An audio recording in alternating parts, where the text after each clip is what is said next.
¿Me escuchan bien? ¿Me ven bien? ¿Se ve bien la presentación? Hola, Juan Pablo. Sí, se ve perfecto.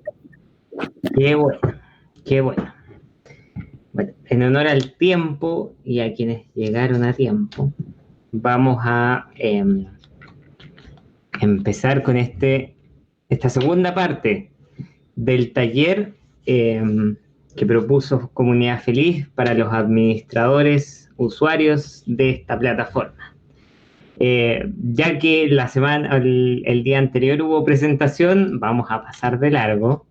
Esta vez, sin hacer la mención, que mi nombre es Juan Pablo, soy socio en Arenas Descalzi y Cortés Estudio Jurídico.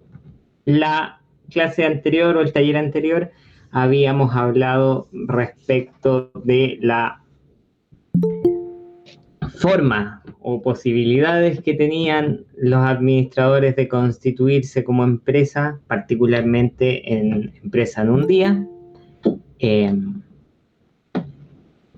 Vimos la forma más adecuada, a opinión mía, de cómo podían constituirse en empresa en un día. Vimos el procedimiento y el inicio de actividades. Y quedamos, creo, ahí. Surgieron algunas preguntas en el transcurso del taller respecto de lo que vamos a tratar hoy. Hoy particularmente nos vamos a enfocar en las obligaciones tributarias de las pymes, de las pequeñas y medianas empresas. Y con ciertas salvedades. Yo sé que muchos administradores son de profesión, contadores, auditores, ingenieros comerciales, pero la pincelada que les voy a dar yo, porque no les puedo decir que es una clase, porque esta materia en particular puede abarcar mucho más tiempo de lo que vamos a hablar hoy, va a ser desde el punto de vista legal, referido a estas obligaciones tributarias. Así que si alguno de los administradores ahí me encuentra algún error numérico o de forma, le voy a conceder todos los puntos que quiera, porque precisamente esto es algo que tiene que ser entregado a los contadores en cuanto a la ejecución. La reglamentación depende del derecho tributario, pero siempre, y como recomendación de aquí hasta el final del taller, es que si ustedes están constituyendo una empresa, es imperioso que tengan un contador de confianza que sepa hacer todo esto que vamos a señalar ahora. Esto es para que ustedes tomen conocimiento de las obligaciones tributarias en la pequeña y mediana empresa, y particularmente en las que se está señalando cómo podrían constituirse. Así que eso dejémoslo súper claro desde el inicio, a pesar de que lo vamos a mencionar más adelante.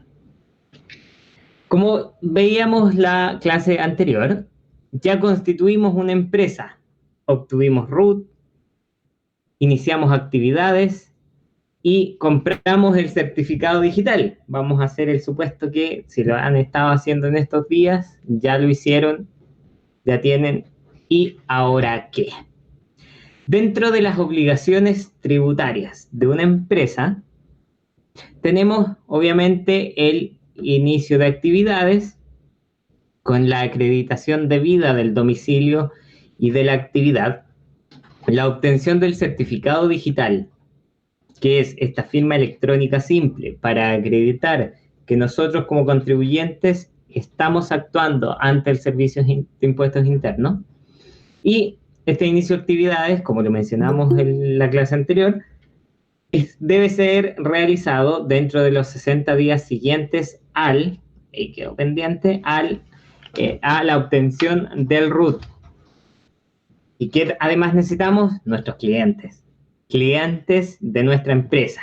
En su mayoría ustedes tienen como clientes a edificios, a comunidades, a construcciones o agrupación de copropietarios que están constituidos en la copropiedad inmobiliaria y administran, junto con Comunidad Feliz, que es un adyuvante bastante importante, estas entidades jurídicas.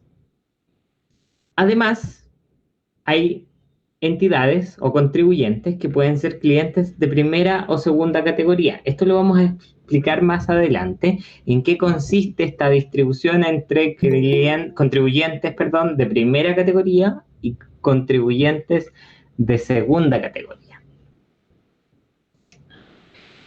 Dentro de las obligaciones tributarias, yo les voy a explicar más o menos en qué consisten los tributos. Los tributos son la forma en que los estados tienen para recaudar de los contribuyentes, personas naturales y jurídicas, ciertos fondos que son necesarios para el funcionamiento del Estado. No del gobierno, del Estado, de un ente mucho más grande y mucho más importante que el gobierno de turno o los gobiernos que continúan. Obviamente el gobierno ejecuta ciertas acciones en pro del Estado, pero el Estado para su funcionamiento necesita recursos.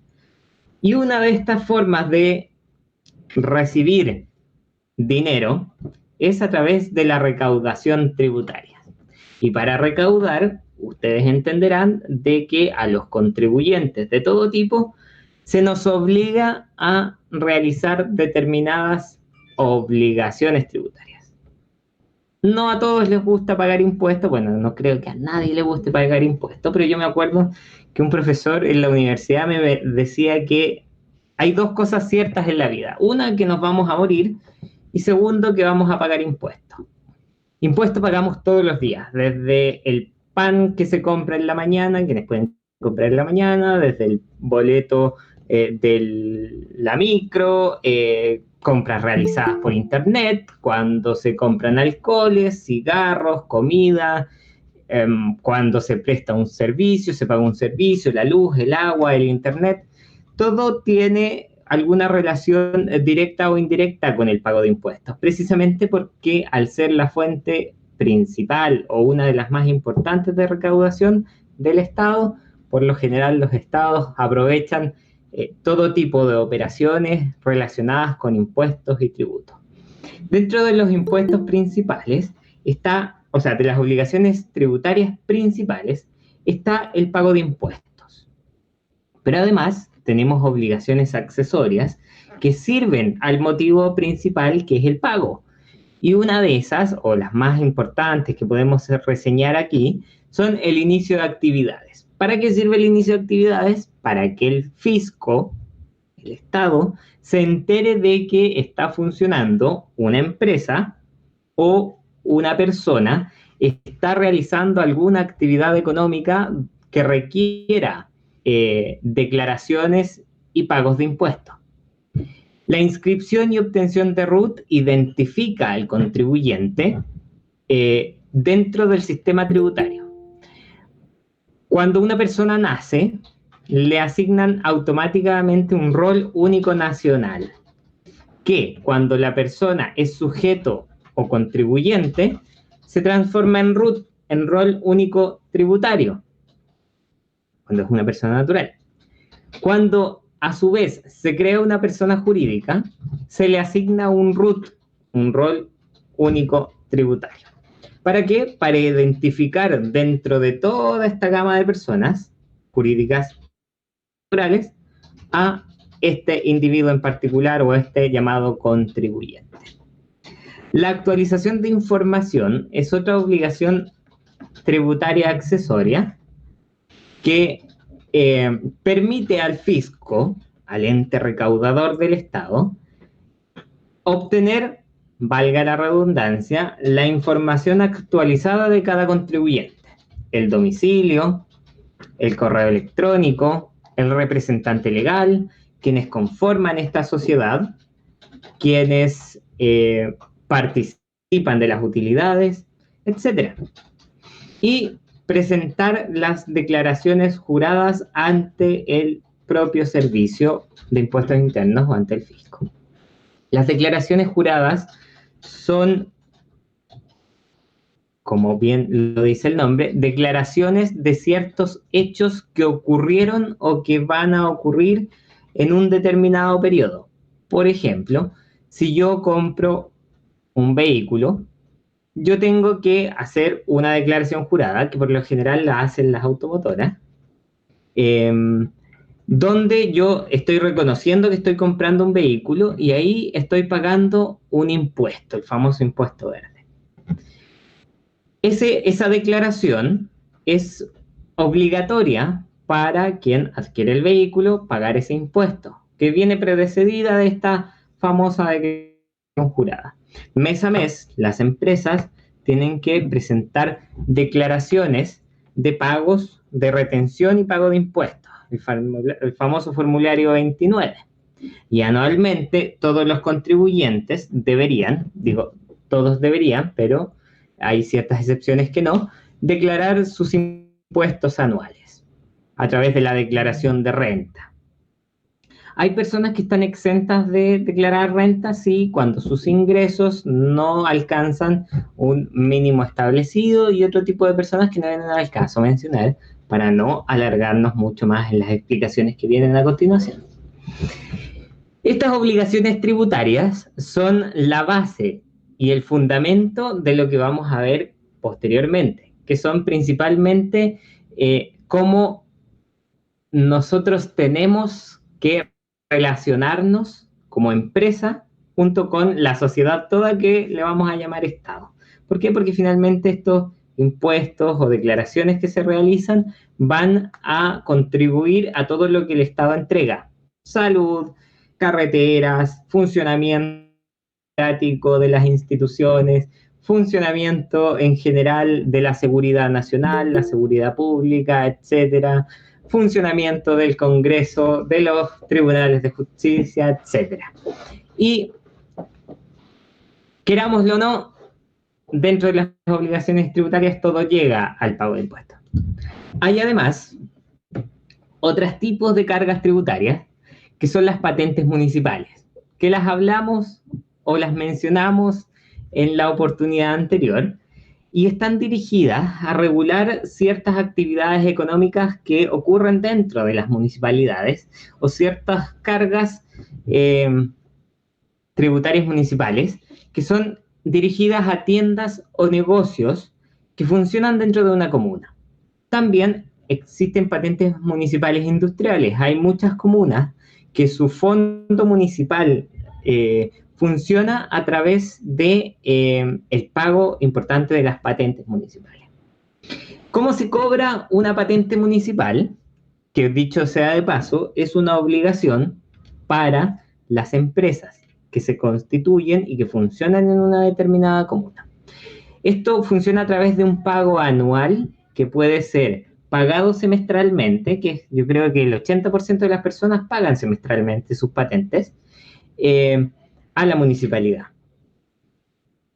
Como anécdota, el día de ayer, sí, ayer miércoles, yo estaba en un juzgado de policía local de acá de la región metropolitana, y por oídas escuché que había una contribuyente, representante legal de una empresa, que había sido citada al juzgado de policía local X, le vamos a poner, y que no entendía por qué la habían citado, porque la citación decía rentas municipales. Y la excusa o la idea de ella era que ella no estaba enterada del pago de la patente, que había constituido su empresa, había emitido un par de facturas, boletas, y que se había olvidado o había ignorado de que tenía que pagar la patente municipal. Y espero que nadie de ustedes haya estado frente a un juez de policía local, pero los que hayan estado frente a uno fue bastante indolente y dijo: bueno, usted vaya, pague la patente municipal y de paso pague la multa, que eran cerca de 98.000 pesos. Casi el mismo precio de la patente. Entonces, considérenlo dentro de su planificación empresarial, el pago de estas patentes, en especial cuando están partiendo. Porque cuando uno parte un proceso de inicio empresarial, uno tiene en la mira el objetivo, que es obtener las utilidades, ver de qué forma nos ordenamos, pero no hay que dejar de lado las obligaciones de índole tributarias y de índole municipal. La determinación del cobro de la patente depende mucho de la municipalidad. Está establecido en la Ley de Rentas Municipales que se cobra entre un 2.5 por mil y 5 por mil del capital propio tributario. Es algo, perdón, es algo que, sinceramente, y yo soy muy, muy sincero con ustedes, yo no sé cómo lo calculan, porque yo no soy un hombre de números, sino que de letras. Pero siempre está abierto a que me expliquen, mi propio contador, de cómo funciona el tema y me hace una explicación muy clara, pero que sinceramente no retengo muy bien. Y hay un mínimo de pagar de una UTM con un máximo de 8.000 unidades tributarias mensuales.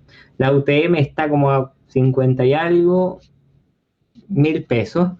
Y además, en estos cobros municipales, se establecen en algunas comunas un cobro de derechos de aseo, si la empresa o contribuyente tiene publicidad, hay algunas municipalidades que lo cobran conjuntamente con la patente. Eso, como les digo, va a depender del propio municipio y de cómo está articulado esta unidad de rentas municipales.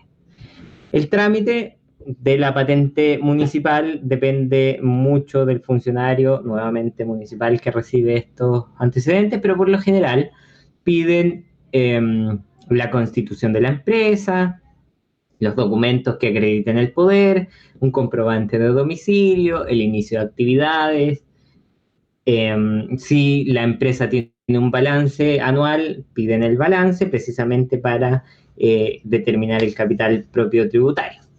¿Y qué es el capital propio tributario? Es la diferencia entre el activo, los bienes de la empresa, y el pasivo exigible a la fecha del inicio del ejercicio comercial.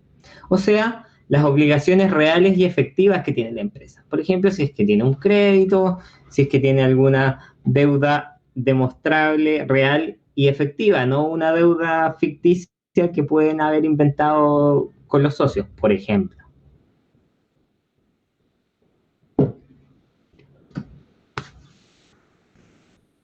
Terminado el tema de las patentes y esperando haber pagado esa patente, vamos a las obligaciones mensuales.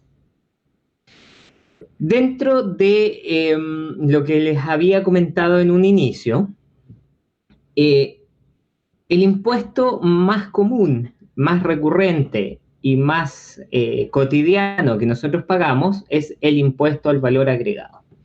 ¿Qué es el impuesto al valor agregado? Es el impuesto aplicado al consumo en Chile. Está regulado por una ley que viene de 1976, un decreto ley número 825, que ha sufrido modificaciones. No es que esto signifique que desde 1976 tengamos la misma ley rígida en cuanto al pago del impuesto al valor agregado. Como todos saben, o deberían saber, el IVA tiene una tasa de un 19%. En estricto rigor, hay impuestos distintos a distintos bienes. Por ejemplo, las personas que fuman tienen un impuesto mayor a los cigarrillos. Las que consumen alcohol también. Son impuestos diferenciados para ciertos bienes específicos. Y esa razón, ¿por qué son diferenciados? Porque el legislador o el Estado entiende que una persona que fuma o una persona que consume alcohol puede tener, dentro de muchas otras proyecciones, mayor riesgo de enfermarse o significan a futuro mayor riesgo para algunas personas. Entonces, para prever los gastos futuros, esto como les digo, dentro de las tantas razones que existen en los impuestos, para prever un gasto futuro de, por ejemplo, una persona que tenga cirrosis hepática por consumo de alcohol o cigarro, se establecen impuestos mayores. Además, que desincentivan el consumo de ciertos bienes o servicios. Esto así como una nota adicional. ¿Cómo se paga y declara el IVA? Mensualmente. Se determina entre una diferencia del crédito y del débito fiscal declarado mensualmente en el formulario 29. Les reitero que esta determinación o presentación de impuestos depende mucho más que de la diferencia del crédito y débito fiscal, porque hay otros factores que los contadores consideran respecto de la determinación o declaración mensual de estos impuestos. Específicamente va a depender del rubro en que se desempeñe la empresa de ustedes, pero principalmente se determina de esta forma.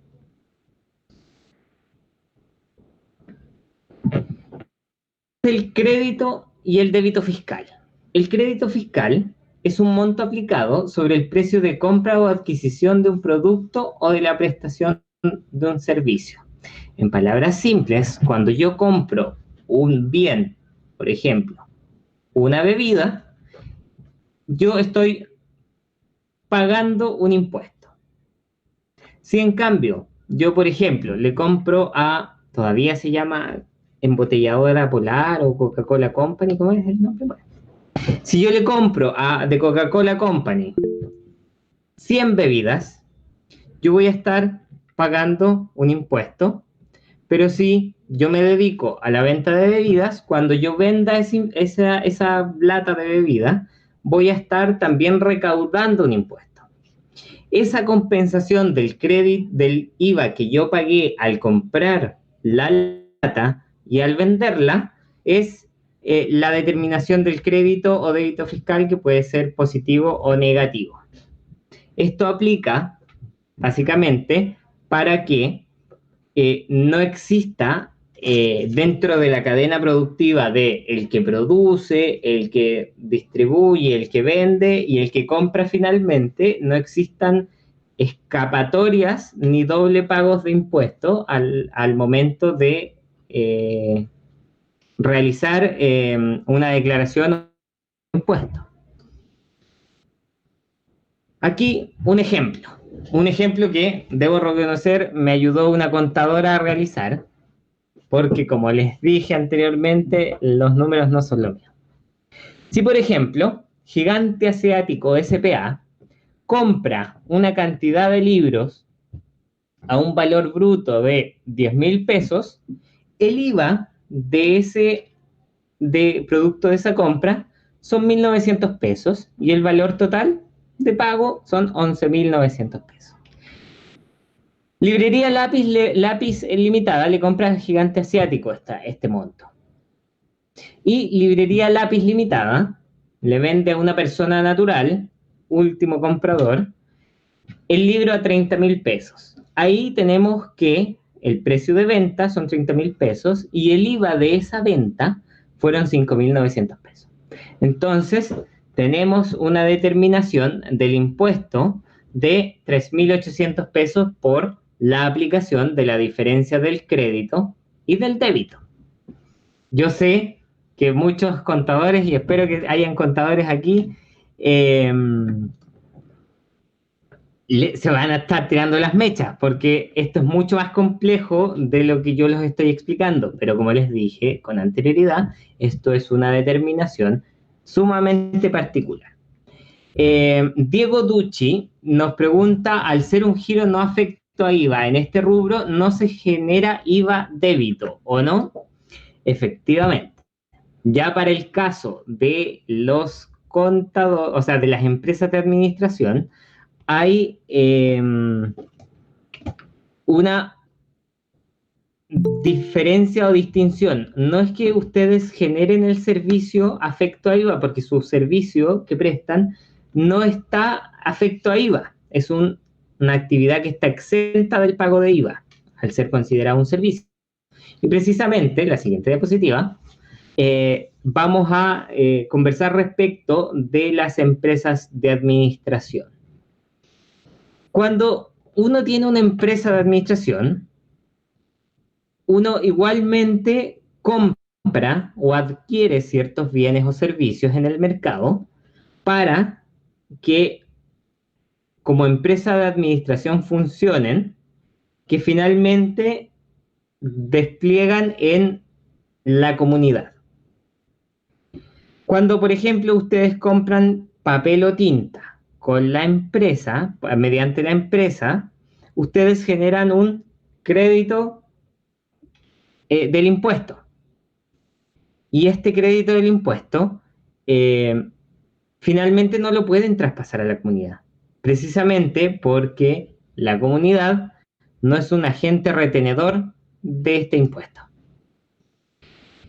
Y aquí hay dos alternativas que son funcionales para la posibilidad que tengan ustedes al ofrecer los servicios de administración. ¿Por qué? Porque ustedes inevitablemente, a través de su empresa, van a adquirir bienes o servicios afectos a IVA.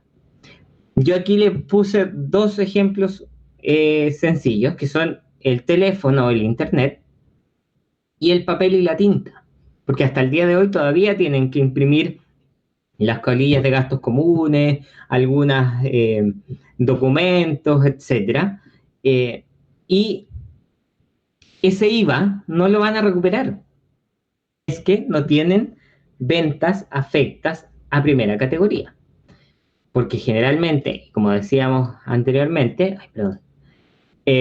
los servicios de administración están categorizados como ventas exentas. Entonces aquí hay dos alternativas: dar por perdido o transformarla en gasto. El gasto implica un desembolso que necesita hacerse, pero no es esencial para el giro. No recupera el IVA en este caso. Y el costo, a diferencia del gasto, es necesario para producir la renta o lo necesario para ejecutar el giro. Y esos costos sí permiten recuperar el IVA. Por ejemplo, los sueldos son costo. ¿Por qué? Porque si yo, por ejemplo, en el caso en particular, hay una empresa de administración que para ejecutar el servicio necesita una secretaria o un asistente de administración, bueno, esta persona se le contrata y eso es un costo para la empresa. Entonces, reducimos o deducimos dentro del ejercicio final esto como costo. Pero si, por ejemplo, yo compro café, no necesariamente es un gasto esencial para el giro, entonces probablemente el servicio me lo considere como gasto. ¿Me entienden? Todo esto va a depender siempre del rubro en que ustedes se desempeñen. Porque, por ejemplo, si es que ustedes tienen una empresa de administración y además en el giro pusieron una empresa, o sea, dentro del giro el servicio de fotocopiados, el servicio de fotocopias o de impresiones está grabado o afecto a IVA. Entonces, ustedes podrían, dentro de la retención del IVA que a producto de las adquisiciones, posteriormente trasladar ese impuesto a las ventas afectas a IVA, que serían el servicio fotocopiado. Obviamente, como les dije en un principio, esto tiene que ser revisado por su contador de confianza, contador o contadora de confianza, y con el contador que sepa, porque hay muchos contadores que no se dedican a esto. Tienen otras especialidades, otros rubros, etc. Entonces, todo esto, por favor, si lo van a planificar tributariamente, háganlo con su contador de confianza. Un momento.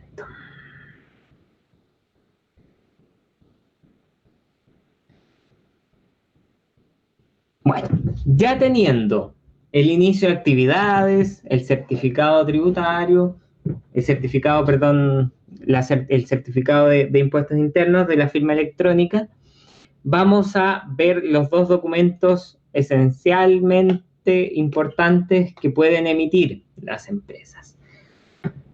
Hasta, si no me equivoco, el mes de octubre del 2020, la ley permitía la emisión de boletas y facturas a través de papel, particularmente las boletas que daban últimamente. Y producto de la pandemia, se realizó o se efectuó una prórroga por parte del servicio y del Estado de la emisión de boletas. Pero a partir del 1 de enero del 2021, todos los contribuyentes van a tener que emitir documentos tributarios electrónicos. ¿Qué significa esto? Que el papel va a quedar obsoleto y que toda la documentación tributaria se realiza o se realizará mediante esta emisión de documentos electrónicos. ¿Qué ventaja tiene el documento electrónico para el servicio? Que lleva o permite un registro, valga la redundancia, electrónico del mismo.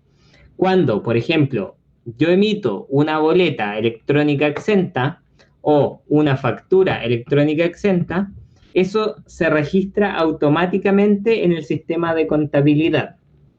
Para el sistema contable existen dos alternativas, tanto para la emisión de facturas y documentos electrónicos como para el sistema de contabilidad, que son empresas certificadas para llevar la contabilidad y la emisión de documentos tributarios, que principalmente solucionan la facturación y la emisión de estos documentos. En un software, por lo general, ofrecen nubes virtuales donde se emiten estos documentos. La mayoría de las empresas medianas o grandes contratan estos software de contabilidad y de emisión de documentos tributarios precisamente para llevar este control masivo de documentos. Por ejemplo, nosotros tenemos clientes que tienen este sistema de facturación porque emiten facturas y boletas masivamente, pero ¿qué pasa con nosotros, las pequeñas empresas, cuando no tenemos del todo la disponibilidad de contratar un servicio de este tipo? Porque la facturación es muy baja o porque ustedes no ven necesario emitir documentos o facturas o boletas de honorarios, o sea, de boletas exentas electrónicas. El servicio dispone de una plataforma gratuita de emisión de estos documentos tributarios. Y esa plataforma gratuita permite que a menor costo o nulo costo nosotros podamos funcionar en igualdad de condiciones con estas otras empresas que puedan pagar este software de facturación. ¿Cómo podemos facturar? La emisión de documentos tributarios es bastante fácil e intuitiva.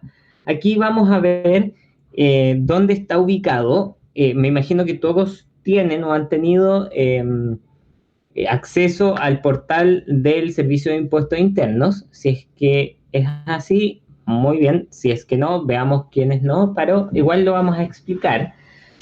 Cuando entramos a mis servicios online o a servicios online del Servicio de Impuestos Internos, hay una pequeña pestaña que nos permite facturar electrónicamente.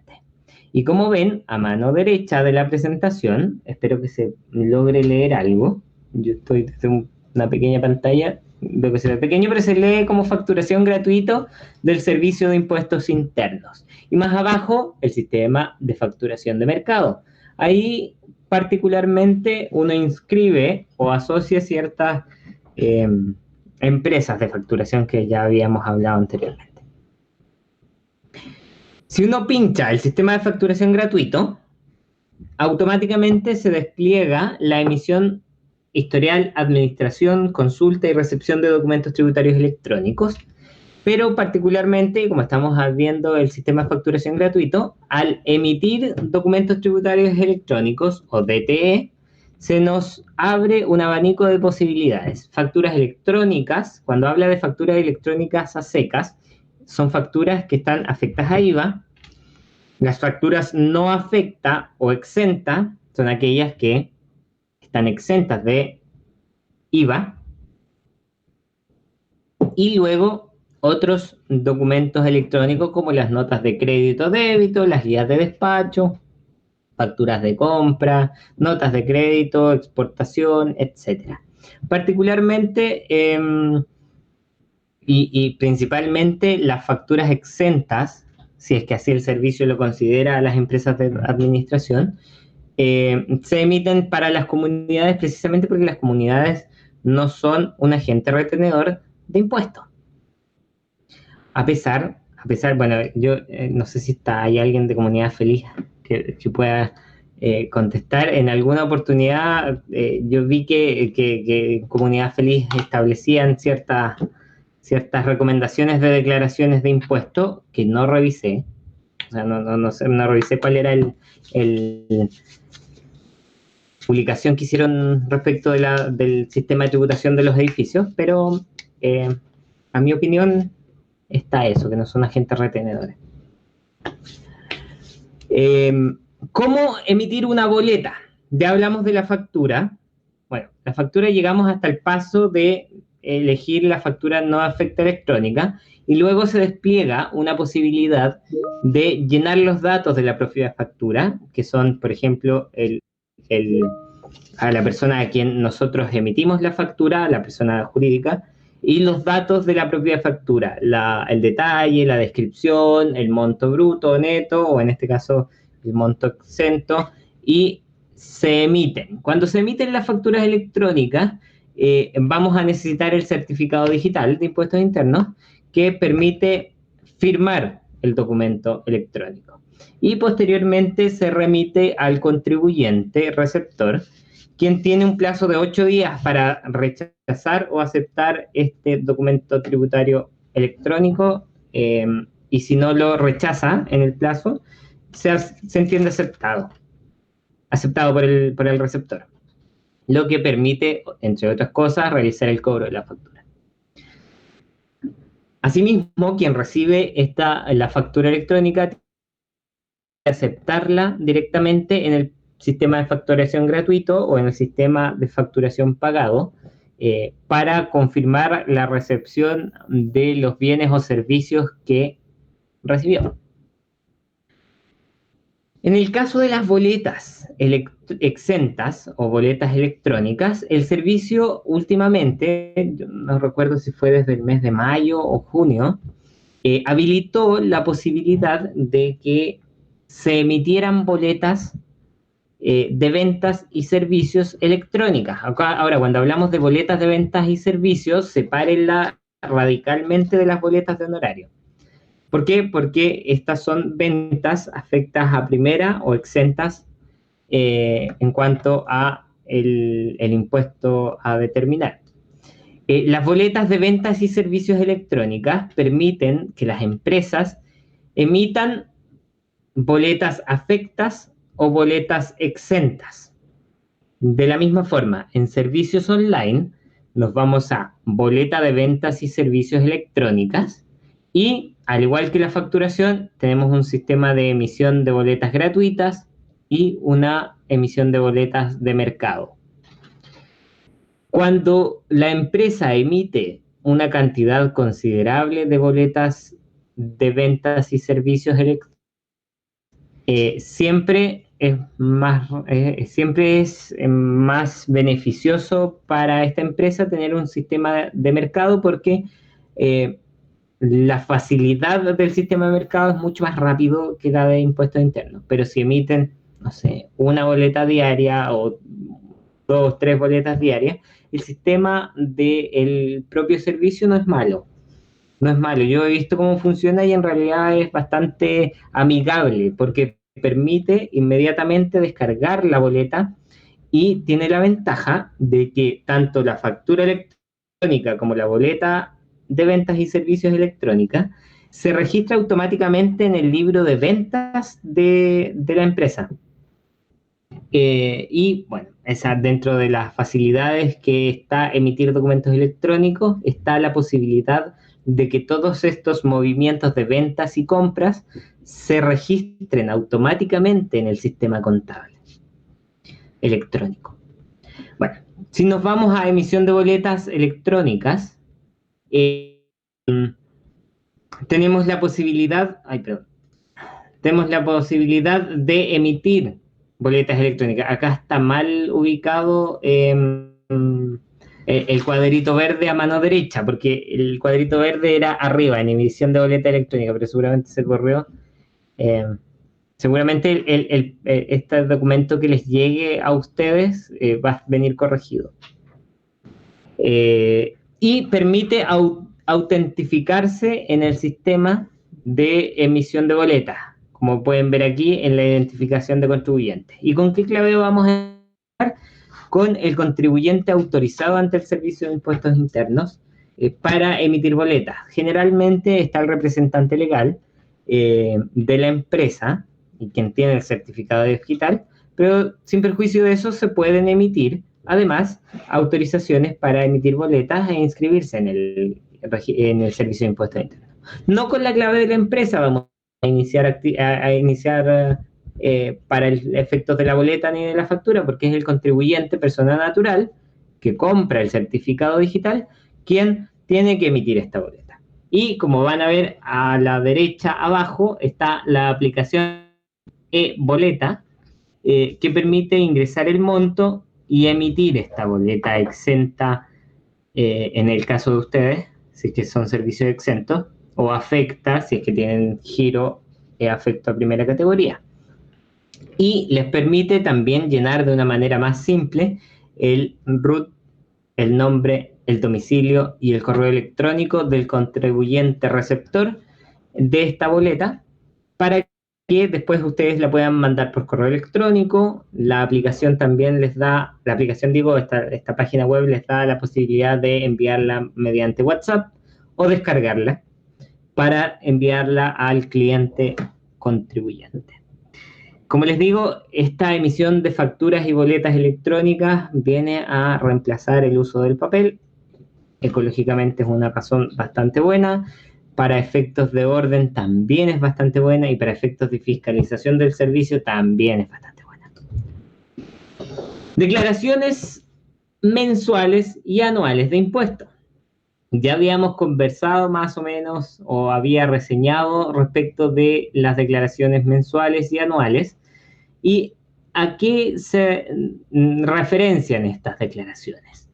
Por lo general, los contribuyentes declaran mensualmente, a través del formulario 29, los impuestos que retienen o perciben, retienen o pagan, en el periodo de declaración, que generalmente los periodos de declaración están entre los primeros 10 o 12 días del mes, declarando el mes anterior. Por ejemplo, hoy día, entiendo yo, o hasta el 12, ahí me pueden corregir, declaran los impuestos del mes de noviembre. Los del mes de noviembre. Y bueno, eso pasa cuando, esto de olvidarme de qué fecha, eso pasa cuando uno le entrega la posibilidad de hacer todo esto al contador, que uno después se olvida de estas obligaciones mensuales. Bueno, las ventas, ¿qué incluye la declaración del formulario 29? El débito y el crédito fiscal, lo que habíamos conversado anteriormente de las retenciones y pagos de impuestos. Las ventas exentas y de exportaciones, en el caso de que el giro o el rubro de la empresa sea o tenga empresas de exportación, que no. Sería muy favorable que ustedes pudiesen exportar los servicios de administración, porque sería una idea bastante favorable. Las retenciones de segunda categoría, por ejemplo, si ustedes reciben una boleta de honorarios, por ejemplo, del abogado que no tiene constitución en empresa, es una retención de segunda categoría que ustedes pueden retener. Si tienen trabajadores dependientes, impuesto único a los trabajadores, y los pagos provisionales mensuales, los PPM, que también van declarados y pagados en este formulario. Cuando su contador, porque ya no vamos a confiar en nosotros, si es que no son contadores, en hacer estas declaraciones y pagos, ingresan o determinan que todos los datos ingresados al sistema están correctos, envía la declaración y el sistema permite pagar en línea, lo que es una ventaja para no ir a los bancos, o imprimir un cupón de pago en instituciones recaudadoras. Yo la última vez que imprimí un cupón de pago de una institución recaudadora perdí 2 horas y media en un banco. Pero hay que ir a un banco generalmente. Creo que Servipack también tiene actúa como institución recaudadora de impuestos hasta ciertos horarios, etc. Y pagado el impuesto, ya tienen por cumplida la obligación tributaria. Hay ciertas posibilidades y entiendo que en el periodo de pandemia se permitió prorrogar los pagos de estas declaraciones de impuestos o de los impuestos mensuales, pero son situaciones excepcionales. Siempre es recomendable, si es que están dentro de las posibilidades, declarar y pagar dentro de plazo. Porque ¿qué pasa si es que no declaramos y pagamos dentro del plazo establecido? Nos cae el Servicio de Impuestos Internos encima y nos emite un giro con una multa. Una multa que en el mejor de los casos puede apelarse o reconsiderarse en realidad y rebajarse en una pequeña proporción de un 25%, si es que no me equivoco, del giro total. Pero sigue siendo un desembolso monetario innecesario si es que nosotros declaramos y pagamos en la fecha. Y existen también las declaraciones anuales de impuestos a través del formulario 22. A diferencia de el formulario 29 o de las declaraciones mensuales, la declaración anual de impuestos es una obligación de todo contribuyente, personas naturales y jurídicas. En cambio, en el formulario 29 es obligación de las personas jurídicas y de las personas naturales, pero que tengan, sean personas que declaren en primera categoría, que se dediquen a una actividad económica afecta IVA como persona natural. Pero el resto de los mortales que no tienen una actividad afecta, como les mencionaba anteriormente, no tienen la obligación de declarar mensualmente, pero sí la obligación de declarar anualmente. Hay, como les dije, excepciones cuando los ingresos del contribuyente sean menor a un rango o cuando no hayan tenido ingresos dentro del periodo. ¿Y qué se declaran en este formulario anual? Los ingresos del contribuyente, los egresos y las inversiones. Esto a pesar de que el Servicio de Impuestos Internos realiza propuestas en la operación renta, que en el mes de abril de cada año el servicio envía correos electrónicos a los contribuyentes ofreciéndoles propuestas de declaraciones anuales de renta. Yo siempre también recomiendo que esto lo vean con su contador de confianza, porque muchas veces el servicio toma erróneamente algunos datos de los sistemas y hay que rectificar cuando, por ejemplo, hay depósitos a plazos, APB, inversiones en fondos mutuos, créditos hipotecarios, hay emisiones de boletas de honorarios. Hay una serie de factores personales y de índole personal que siempre tienen que ser revisados por el contador en la declaración anual. Y especialmente cuando tienen una empresa, revisar con su contador el formulario 22, porque en este caso, dentro de las obligaciones anuales, además de declarar los ingresos y egresos, hay que revisar en qué situación queda la empresa al término del periodo tributario. Entonces, muchas veces los contadores ordenan de mejor forma estas declaraciones para evitar pagos, multas en exceso. Ahora, ¿cómo determinamos qué tipo de contribuyente somos? Los contribuyentes, vamos a empezar por los de segunda categoría. Los contribuyentes de segunda categoría están categorizados aquellos que obtienen rentas o ingresos producto del trabajo. En el producto del trabajo vamos a relacionar a los sueldos, los salarios, las dietas, las gratificaciones, participaciones, montepíos, pensiones o gastos de representación u honorarios. Todo aquello que sea producto directamente del trabajo. Y los trabajadores dependientes o independientes que presten servicios personales y personas con oficios varios que presten estos mismos servicios. En el caso de los administradores que ofrecen sus servicios de manera personal, ellos están afectos a segunda categoría cuando emiten esta boleta de honorarios a las comunidades. Son contribuyentes de segunda categoría que retienen y pagan ellos mismos el impuesto, también dentro de la misma línea de que las comunidades no retienen impuestos, entonces como no pagan ese impuesto mensualmente, son los propios contribuyentes quienes tienen que soportar esa carga tributaria. En esa misma línea de ideas, porque como les dije recién, tengo entendido de que hay personas que piensan que pueden declarar mensualmente las comunidades. Eso podríamos tener incluso un conversatorio respecto de eso, no yo, alguien que tenga mayor conocimiento del tema, pero es un tema que entiendo que se discutió en uno de estos seminarios. La primera categoría, en cambio, y a diferencia de la de segunda, son aquellas rentas de capital o de empresas comerciales, industriales, mineras u otras.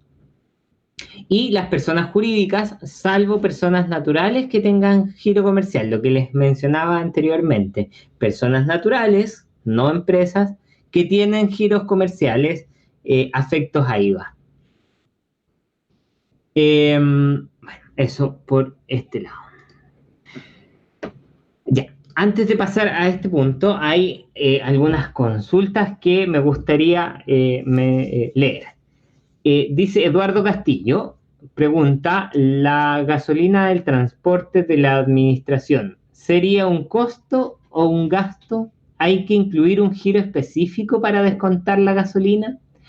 Mira, Eduardo, ese tema es bastante específico, pero recuerdo muchas veces de derecho tributario de que el docente a cargo mencionaba que muchas empresas declaraban el transporte y la gasolina como costo, pero que el servicio muchas veces lo interpretaba como gasto, porque depende de la interpretación administrativa que tenga el servicio, si lo considera como costo necesario para producir renta o como gasto que es, a pesar de ser necesario, no produce renta.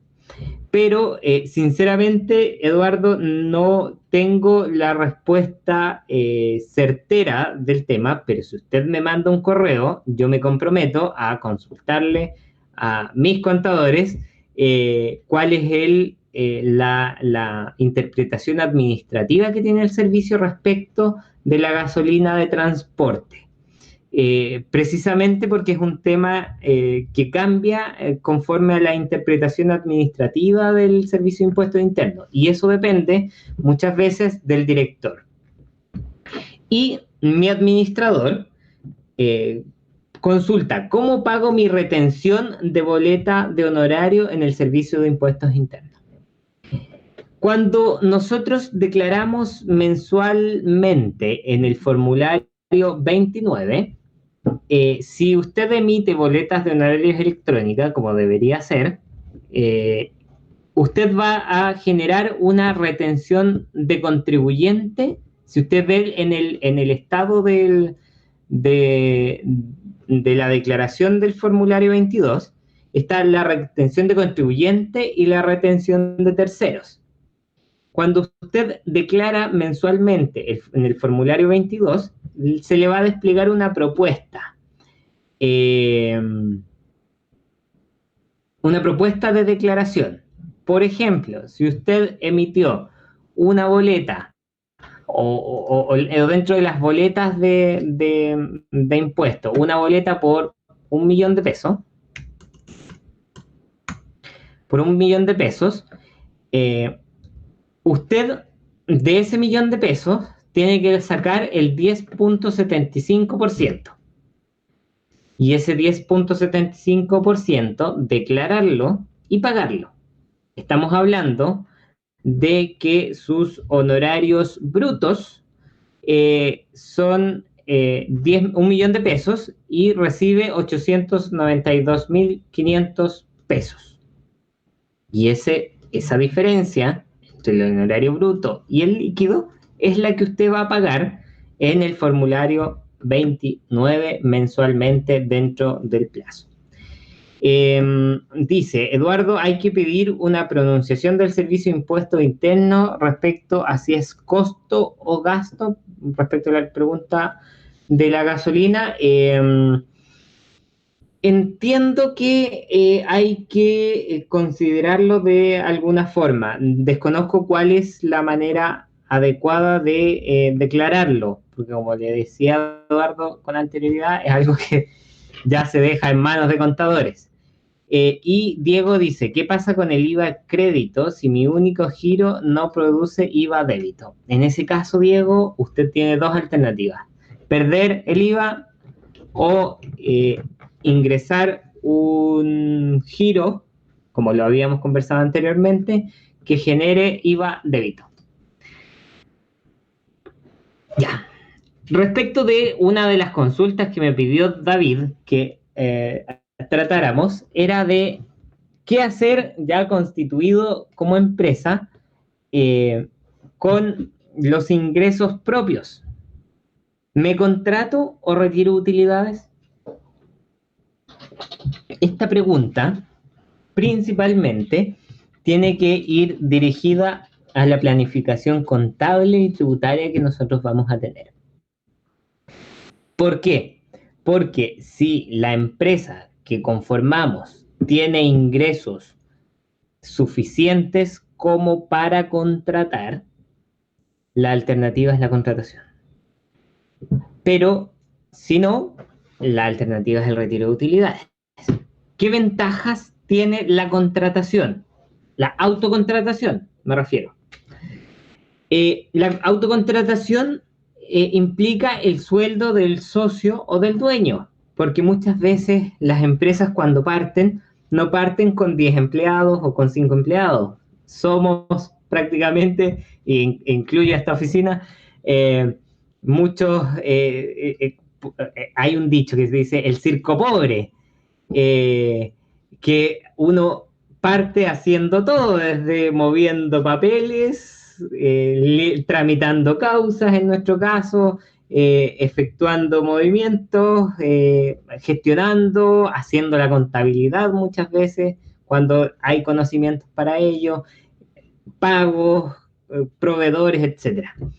Pero, y precisamente eso nos da la posibilidad de contratarnos o de pensar en que el socio se contrate para recibir un sueldo mensualmente. Los beneficios están en que la contratación genera y ahí sí que tengo mi duda si es un gasto o un costo para la empresa.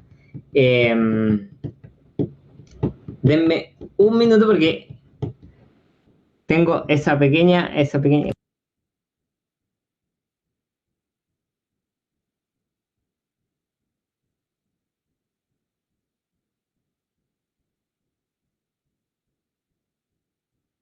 Ya, perdón. Eso, miren, eso lo vamos a... porque habíamos hablado de que la contratación era un gasto, un costo para la empresa, o un gasto. Y ahí debo pedirle las disculpas porque está puesto como gasto para la empresa. Hay que considerarlo un costo. Ahí está mal señalado, hay que hacer la corrección. Porque la contratación del socio es precisamente necesaria para producir la renta. Por eso no es gasto, es costo. Bueno, subsanado el tema, que obviamente vamos a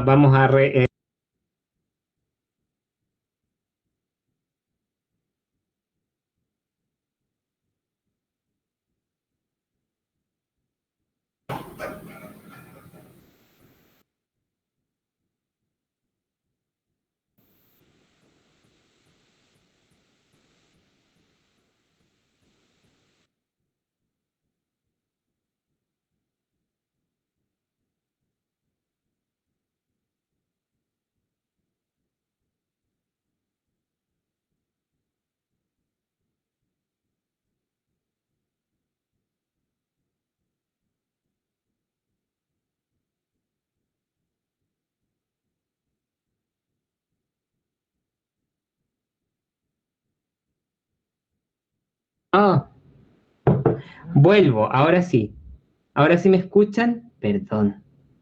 ¿Dónde quedé? Porque yo hablé y hablé y creo que si alguien prende el micrófono y me dice dónde quedé, en costo. Ya. Entonces, volvemos al punto. Aquí en la lámina está mal incluido como gasto para la empresa, sino que es costo. Costo porque es un desembolso necesario para producir la renta. Está mal señalado ahí. Ahí quedé, ¿no? Sí, perfecto, gracias. Las disculpas.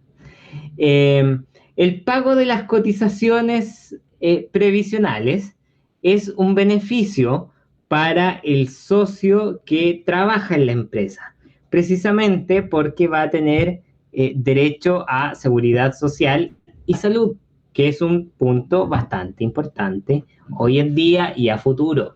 No dejen que como trabajadores independientes, o en este caso dependientes, o personas que tienen una labor, eh, eh, lagunas previsionales. Es un tema bastante importante que sirve hoy, mañana y pasado, en un futuro próximo. Y permite autorizar, de entre otras cosas, las cargas y el acceso al ISAPRE o a FONASA. En cambio, dentro de las otras alternativas está el retiro de utilidades. ¿Qué es un retiro de utilidad? Es el dinero o las especies avaluadas para uso personal del dueño. Y no son considerados un gasto, debería ser aquí. Yo no sé qué me pasó en este momento. No son considerados un gasto porque tienen un tratamiento tributario distinto. La determinación de si nos contratamos o retiramos utilidades va a depender mucho de los ingresos y gastos que tenga la empresa y de si vamos a poder cumplir con todas las obligaciones tributarias y previsionales que vamos a adquirir, porque la contratación, si bien tiene estos beneficios, tiene también obligaciones mensuales, como lo vamos a ver más adelante, porque principalmente permiten adscribir al trabajador al sistema previsional y de salud.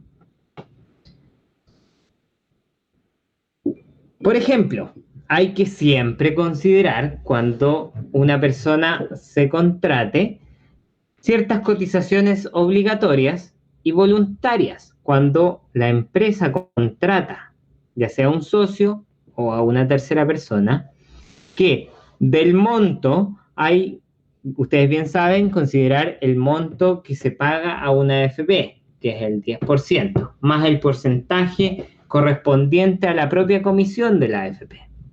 El 7% de salud que se paga a FONASA o ISAPRE, que hay que tener también en consideración de que si ustedes tienen un plan de ISAPRE, tienen que considerar el diferencial a favor o en contra del cotizante. Si es a favor del cotizante, bueno, ustedes saben que se generan excedentes. Si es en contra, hay un pago adicional que hay que hacer a la ISAPRE.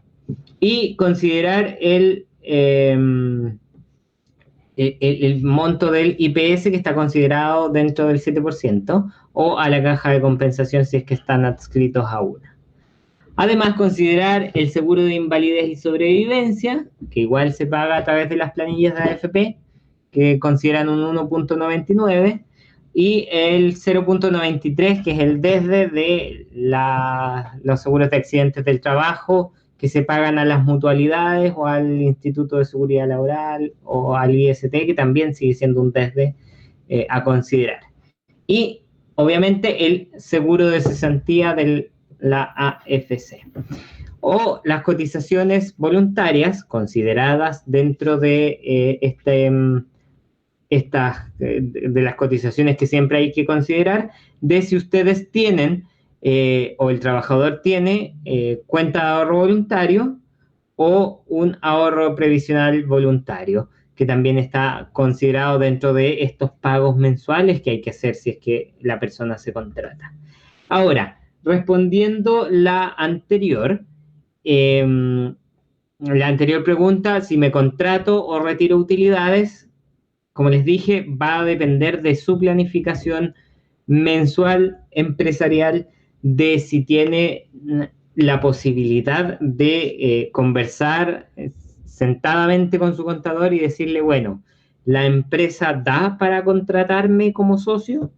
¿O esperamos al término del giro y declaramos las utilidades, o sea, los retiros? Porque los retiros también tienen topes. También tienen otro tipo de gravamen al momento de declararlas como retiro. Entonces, no vayan a caer en el error de contratarse y el día de mañana no poder pagar todas estas otras cotizaciones obligatorias, o no vayan a llegar a final de año y haber hecho un retiro tan cuantioso que vaya a generar un impuesto global complementario altísimo, que tengan que declarar, o sea, pagar el impuesto anual. Entonces, como les digo, esto es una pincelada que siempre tiene que ser tratada con su contador de confianza. Y aquí a mí los contadores me fascinan porque son muy ordenados y obviamente son esenciales para el funcionamiento de una empresa. No les voy a recomendar a ninguno porque yo al mío no lo comparto, mi contador, porque es bastante bueno, pero ustedes yo sé que deben conocer a un montón de contadores. Vamos a abrir un espacio de preguntas y consultas.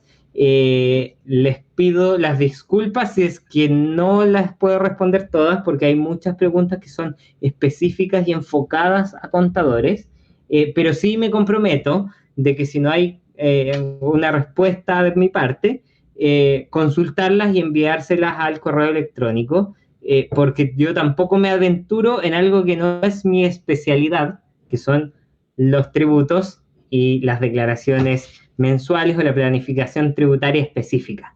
Pero sí, como les digo, hay que considerar todo este universo nuevo y obviamente cuando ustedes confían en los profesionales de las distintas áreas, ejecutan mejor el rubro de una empresa. Estoy abierto a consultas verbales por escrito. Ustedes me dicen si quedó alguna duda o alguna consulta.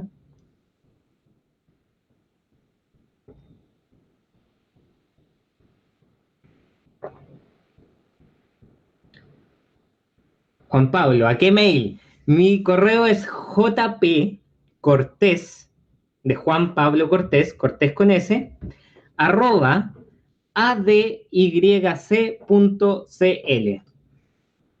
Lo voy a escribir igual, jpcortés@adyc.cl. Tengo una serie y una cantidad considerable de correos que llegaron respecto de la clase anterior. No crean que no los vi. los vi y los voy a estar respondiendo dentro de estos días, más los que lleguen hoy o en estos días, respecto de consultas que hayan o surjan de estas dos exposiciones. Yo no sé si hay alguien de Comunidad Feliz para despedirnos y esperar que les hayan agradado estas talleres o pinceladas de estos dos temas particulares que vimos, y obviamente abierto a si ustedes sugieren algún tema en particular que se quiera tratar relacionado a índole de asesoría legal, de comunidades, de empresas, de trabajadores, temas laborales. También nosotros como oficina tratamos mucho. Mi socia es magíster en Derecho Laboral, ella en ese caso sería quien podría comentarles algunos temas que puedan surgir dentro de las comunidades, con los trabajadores, a pesar de que Comunidad Feliz ya ha tratado bastantes temas laborales, bastante buenos, y básicamente eso. Yo entiendo que en Comunidad Feliz tienen ahí la apertura de tratar muchos temas bastante emocionados. Trinidad. Sí, gracias Juan Pablo. Muchas gracias primero a ti por este gran curso que nos diste. Yo creo que a todos les quedó súper claro. Y también agradecerle a todos los asistentes una vez más. Y también les quiero comentar que en los próximos días les van a llegar estas dos presentaciones y las dos grabaciones también para que las puedan revisar y aprovechen el buen material que nos dio Juan Pablo. Así que muchas gracias Juan Pablo, muchas gracias a todos los asistentes. Cualquier cosa también me pueden escribir a mi mail trinidad.arcos@comunidadfeliz.cl. Así que ahí estamos en contacto. Gracias a todos. Juan Pablo. Diego. Perdona, Cuéntame. te podría hacer una pregunta que justo las dos preguntas que hice se me fue la señal, que estoy en un lugar con mala señal. Por supuesto, Diego, coménteme. Que tengo una duda grande cuando uno tiene una empresa que solo emite factura exenta y tiene IVA a crédito. ¿Qué pasa con ese IVA a crédito? ¿No se ocupa? O sea, porque me imagino que si uno no tiene gastos no va a estar pagando IVA, entonces el IVA a crédito no sirve de nada tampoco. Exactamente, ese IVA a crédito queda ahí y finalmente se pierde, entiendo yo, tributariamente. Antes existía, cuando estudié esto, el Fondo de Utilidades Tributarias, pero el FUT, pero entiendo que eso lo eliminó la ley de renta. Yo sé que dentro de los participantes tiene que haber alguien que tenga mayor conocimiento respecto de lo que pasa de eso. No sé si alguien se quiere animar, finalmente transformémoslo en un conversatorio. Si es que alguien tiene esa respuesta, si no, Diego, te lo puedo mandar al correo respecto de qué pasa, pero yo sé que ese IVA se pierde. Ok, entonces se podría aprovechar solo en el caso en que dentro de la misma empresa exista un giro que efectivamente emita factura, afecta al IVA, ahí sí serviría. Exactamente, yo como les comentaba en la presentación, cuando he visto de las empresas de administración, tienen un giro adicional relacionado. Y yo ocupé el ejemplo más común, que es el servicio de fotocopias o de impresiones, que está afecto a IVA. Por tanto, eso podría ser una de las alternativas. Ahora, Eduardo nos confirma que se pierde el IVA, en el caso que no se ocupe. Ya, perfecto. Así que eso, les agradezco. Yo me despido para no ocupar más su tiempo. Muchas gracias. Chao, gracias.